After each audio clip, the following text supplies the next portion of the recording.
Using any three prescribed poems show that African poetry exposes man's inhumanity to man. Some of these ideas have already been raised in the other poems. Man's inhumanity, the screams. The poet exposes the screams of those who mourn for their dead ones who have been killed by the brutal apartheid police.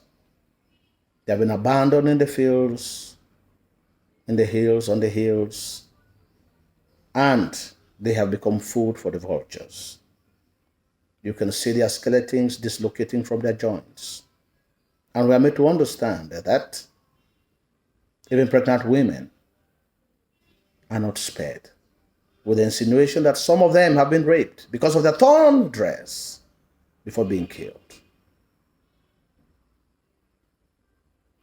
In No Coffin, No Grave, our focus is on the shooting of the politician, maybe by his enemies, political enemies, or someone he might have hurt, and is abandoned to be eaten by vultures in front of the nightclub.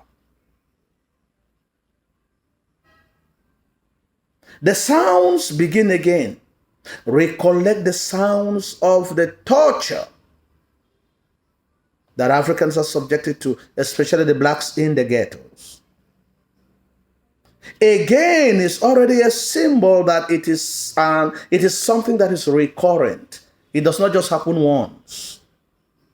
And when the police vans arrive, the white South African policemen go down, kick the doors of the shanties open, and start subjecting their occupants to the worst treatment you can ever imagine.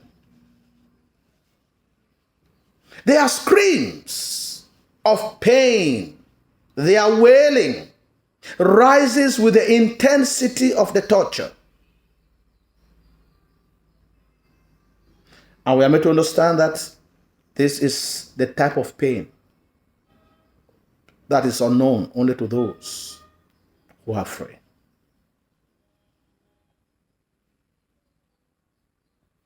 In cold, Brutus narrates the inhumane treatment given to prisoners, for which he was a victim and transported to Robben Island, the notorious prison that held Nelson Mandela for 27 years.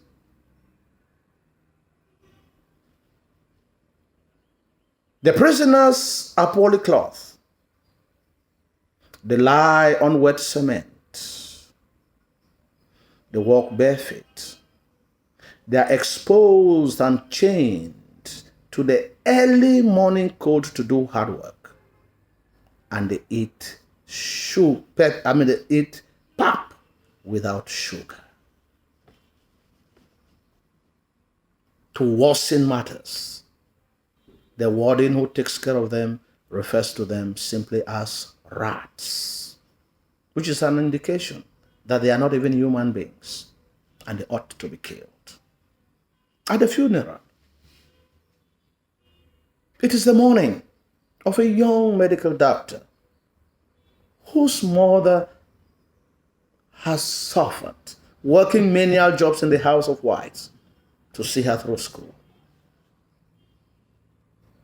And she has just lost her life because the white South African racist police has the license to kill, arbitrarily arrest blacks, detain them, and torture them. They can even make some of them to disappear without facing any consequence. It is the mourning and the waste of such a youthful and useful life that would have been of great importance, not only economically to the family, but generally to the whole community.